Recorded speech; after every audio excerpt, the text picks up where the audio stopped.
Alam nyo mga kaibigan, ngayong pong araw po ng July 27, kung saan pinagdiriwang ang State of the Nation Address ni Pangulong Bong Ferdinand Romualdez Marcos Jr.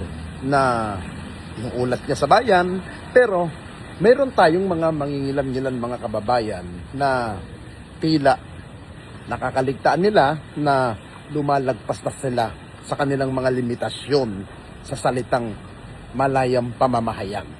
Alam niyo po, unang-una, how many times kong sinasabi na ang ating kapulisan ay hindi naman po kalaban. Hindi po sila kontra kung ano man ang nais ng bawat Pilipino na mailabas ang kanilang mga saloobin. Pero, lagi po nating tandaan, meron pong kaakibat ang salitang malayang pamamahayag.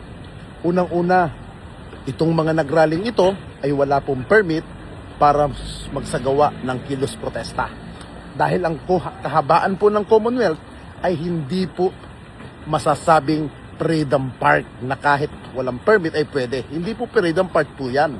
Pangalawa, na kung saan, kanina pong umaga, saksi din po ako sa nangyari, na kung saan habang nagsisimula sila ng kanilang pagkilos, hindi po mawawala bilang isang civilian volunteer police vlogger, nakunan natin ang eksenang mga pangyayari na kung saan inawat tayo. Pinipigilan ako ng isang organizer nila na wag ko daw silang kukunan at ang kunan ko lang daw ay pulis lang. Pero ang nakakatawa po rito, sinagot ko na lang po sila na alam ko ang ginagawa ko, wag mo akong pakialaman dahil ang katuwiran ko po.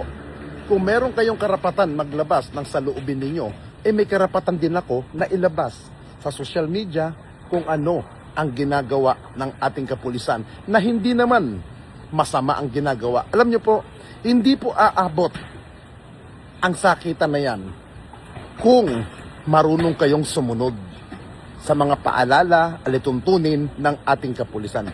Masyado kasi kayong nasobrahan sa tinatawag ng putang ina ninyo na demokrasya.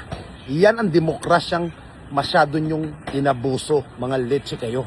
Sa mga na-aresto kanina, ano po ang mga ikakaso sa kanila, sir? We have a reason to have a bond arrest and they were posted because of violations of ordinances and special laws. Particularly 900, RA 900, DP 880 and local ordinances. Sir, Lalo na yung tatakip ng mukha, bawal naman magtatakip ng mukha. Lalo na yung nangyari ng September, isa nyo naman, di ba? And ayaw natin payagan na sila pa ay magpatuloy na magtuloy sa kalsada. At maapektuhan, of course, yung tahimik na nagpuprotesta. Sir, anim po sila or 5 po? I think 51 hours. 51. Total na po yun. Ng total na po. Hindi pa tapos, baka may ano pa. Mamaya po. Sir, Baka meron pang mag-violate ko. We're happy to announce na generally peaceful po yung nangyaring security operations natin dito sa Commonwealth Avenue in connection with the State of the Nation Address po ng ating Presidente. Kanina po may nangyaring arrest and dinala po natin yung mga na-aresto sa QCPD and they are being subjected for investigation. And there were 51 of them. And as of this time, yung report sa atin ay may 13 na minors at saka 38 na adults. Paano po proseso nun, sir? Can you walk us through? Sa minors, may prosesong susundin. Then, of course, they cannot be investigated together with the adults. So, yung adults, definitely baka i-inquest natin or depende po sa magiging desisyon ng mga prosecutors po natin. Violation, sir. City Ordinance and at the same time, yung BP 880. Pero di meron din yata inaresto dahil may sinapak na official sa police. Yes, part of the investigation po na ginagawa natin, yung identification po ng nanapak po ng ating isang police na officer, police commission officer. RD, can you make us understand, sir? You said maximum tolerance pero may hangganan yun. Yun din yung sinasabi niyo sa mga menu. Yes, tama yun. Ipapalik sa akin now. Yung sinasabi nating maximum tolerance ay, of course, we always observe maximum tolerance at saka yung respect ng human rights ng ating mga kababayan. But the moment po na in our presence may batas po na nababiolate at harap-harapan po sa aming harapan ay nagbabiolate sila ng batas, we have to do something. We have to effect arrest. And that maximum tolerance that we are saying will cease to exist, of course. Sir, despite of what happened, generally peaceful, sir. Yes, despite what happened, we can say that it is generally peaceful. Sir, yung nalulog sa mga flag kanina, Part of our investigation, of course, we will identify them, but if na-identify natin, we will file the appropriate charges po sa kanila. Pero so far now, ilan yung nag-swell yung crowd? Ilan yung crowd na pinakamarami sa protest? Almost more or less 4,000 po yung crowd. And the police are na deploy. Sa na-deploy po na police is 9,000 plus po dito yung CDM. And we have to understand may another group of rallies there. Almost 10,000 po yung pro-administration po ng rally. Parte po ng deployment din po natin yung grupo po ng pro-government rallies. Arnie, last na lang po. Hanggang ano oras po sir yung tropa dito? Until such time po that we can assure po na wala na po yung mga nagra-rally and at the same time nakalis na po yung mga VIPs natin doon sa Patasan. Then we will disperse din na rin po yung ating mga police. Sa bawat pagdating ng State of the Nation Address SONA ng Pangulo at tila tradisyon na ang pag-usbong ng iba-ibang boses sa lansangan. Kaninang umaga, sa kahabaan ng Pilcoa, muling nasaksihan ang sigaw ng mga pambansang isyu mula sa ibang mga grupo ng demostrador. Bago ang ulat ng Pangulo, Bongbong Marcos, subalit ang tagpong pamilyar ay mabilis na naging mainit na balita nang maganap ang engkwentro sa pagitan ng mga realista at ng Quezon City Police District. Sa gitna ng usaping ito, mahalagang tignan ng buo ang laman, larawan, saan nga ba nagtapos ang karapatan, saan nagmumula ang pananagutan.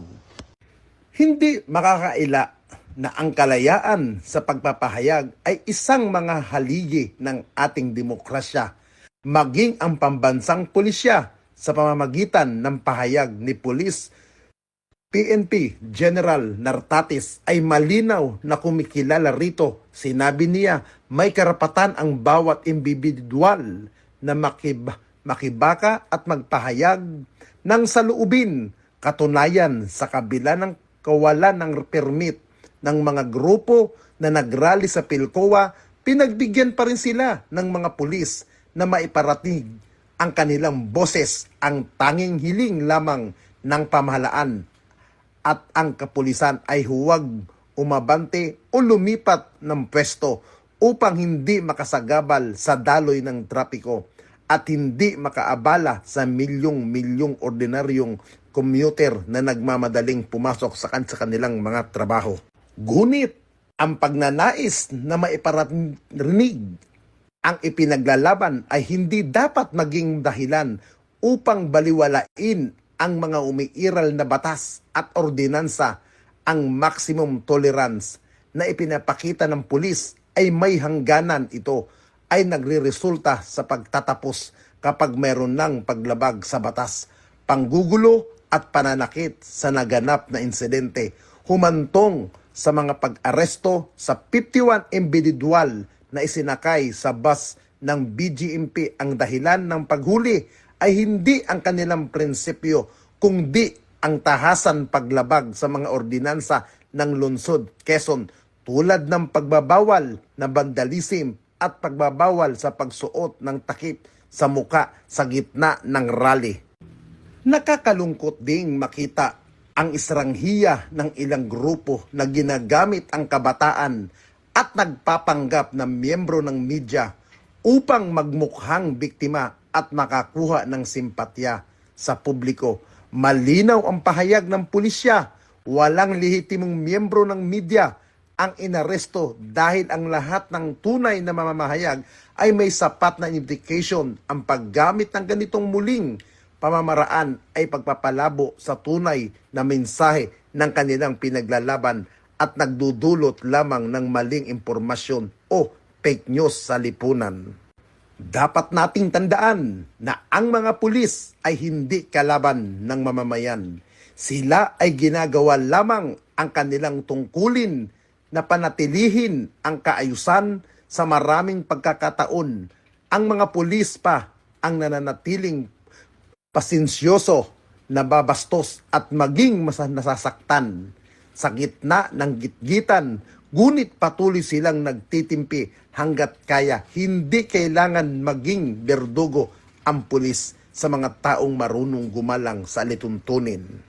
Naiintindihan natin ang mga panawagan at damdamin ng mga nagrarally. Valid ang kanilang mga kinakaharap na isyu at may karapatan silang maglabas ng galit. Ngunit ang karapatang ito ay hindi pasaporte upang gawin ang lahat ng gustuhin sa lansangan. Magrally man tayo, matuto tayong gumalang sa batas, sa ordinansa ng lungsod at sa kapwa natin mamamayan na nais lamang makibiyahe ng ligtas at payapa. Sa huli, ang tunay na pagbabago ay hindi makakamtan sa pamamagitan ng panggugulo, kundi sa disiplina at respeto sa isa't isa.